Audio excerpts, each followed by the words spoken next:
Oke, halo semuanya. Perkenalkan, kami dari kelompok 1 ICT Literasi, Genjet Literasi. Kami akan mempresentasikan hasil diskusi kami tentang tugas proyek ICT, terkhususnya dalam bidang musik. Saya sendiri, Laurin Ope, sebagai ketua. Saya Agnes Cilia sebagai anggota. Saya Anisha Andrianti sebagai anggota. Saya Michelle Tasijawa sebagai anggota. Saya Natalus sebagai anggota. Saya Nini Rafia sebagai anggota. Di sini kami akan mempresentasikan mengenai penerapan ICT literasi di bidang musik. Untuk yang bagian pertama, bagian latar belakang, akan dijelaskan oleh Kakak Anissa. Silakan.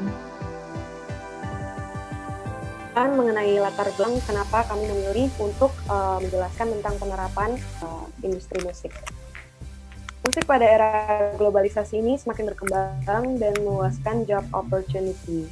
Tidak hanya dijadikan hiburan untuk performance, bagian produksi dan distribusi musik juga memegang peranan yang penting dalam industri musik, serta membutuhkan skills, knowledge, dan teknologi yang tinggi.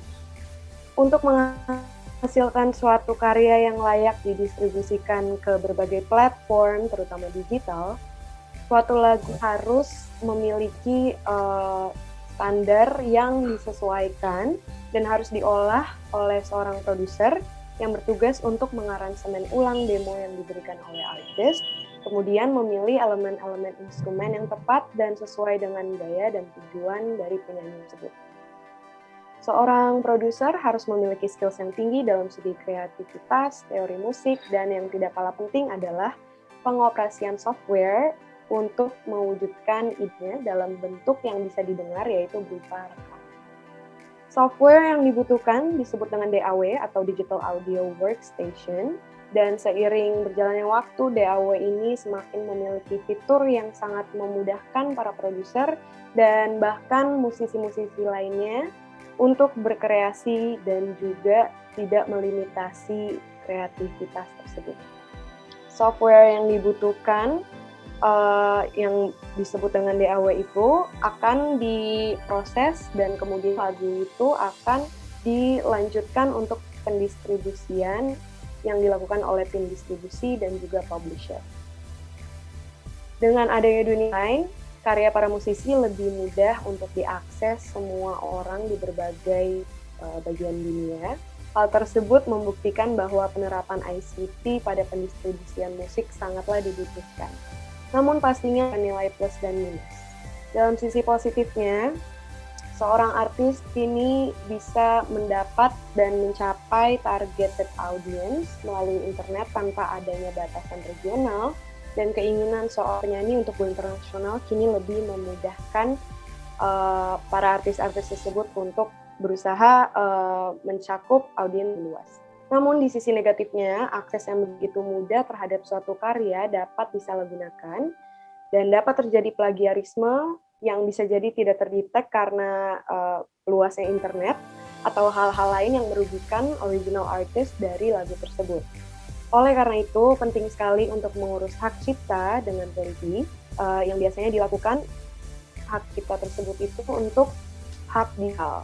Dan kemudian setelah ini kami akan menjelaskan penggunaan DAW untuk produksi musik, proses pendistribusian musik, dan juga penerapan copyright yang dilakukan publisher terhadap karya CD. Sekian dari saya. Baik, selanjutnya kami akan menjelaskan mengenai output dan target capaian yang akan dijelaskan oleh Kaninit. Kepada Kaninit, saya persilahkan. Output dan target capaian. Dari diskusi selama ini, kami mendapatkan makalah atau paper dan sudah terpublikasi di media online seperti Kompasiana dan lain-lain. Baik, terima kasih kepada Kaninit. Selanjutnya mengenai jadwal akan disampaikan oleh Kak Michelle. Kepada Kak Michelle, saya persilahkan. Kelompok kami telah menetapkan jadwal yang akan kami diskusikan. Yang pertama, tanggal 4 Oktober 2021, awalan untuk membahas proposal. Yang kedua, 2 November 2021, kami menentukan nama kelompok dan pembagian tugas. Yang ketiga, 15 November 2021, mereview proposal dan membahas materi yang akan kami kerjakan. Jadwal ini kami buat ketika kami memiliki waktu luang atau senggang, tidak sibuk dengan pekerjaan. Terima kasih. Terima kasih Kak Michelle. Selanjutnya untuk CV, saya persilakan Kak Agnes. Di sini saya akan membacakan tentang riwayat hidup dari semua anggota. Yang pertama ada kakak, namanya Lauri F. Kanop. Uraian singkat dirinya itu relawan Yayasan Pusat Pengembangan Anak, pelatih basic skill musik, komputer, dan rebana, ketua pelayanan keagamaan. Dan yang kedua bernama Anissa Andrianti. Kemampuan memproduksi dan mengaransemen musik, kemampuan distribusian musik pada platform digital. Ketiga, kemampuan internet. Keempat, kemampuan bahasa Inggris, Mandarin, dan Spanyol. Kota yang ketiga bernama Michelle Tasi Jawa. Kemampuannya: 1. Kemampuan dalam menginput data barang dari software ke Excel. Kedua, kemampuan internet. Ketiga, kemampuan bermain gitar. Keempat, kemampuan bisa berkomunikasi dengan baik. Anggota keempat bernama Natalia Sitorus. Kemampuannya: 1. Kemampuan bernyanyi dan memasak. Kedua, kemampuan memainkan beberapa alat musik seperti piano.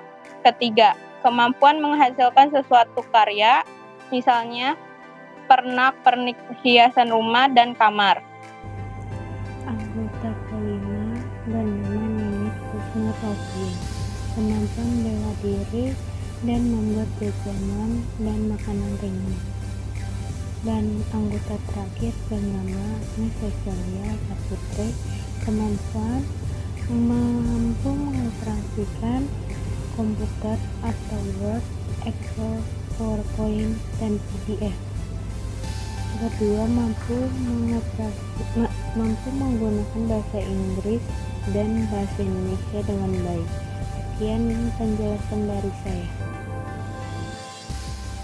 Berdasarkan artikel atau makalah yang telah kelompok kami buat, dapat disimpulkan bahwa penerapan ICT literasi di bidang musik dapat membantu seseorang dalam meningkatkan pengetahuan sehingga seseorang tersebut termotivasi untuk menggali lebih dalam lagi tentang teknologi ICT tersebut, serta dapat membantu seseorang dalam proses kegiatan sehari-hari, melatih kecerdasan seseorang, serta dapat membentuk karakteristik pribadi seseorang. Sekian dari saya, terima kasih.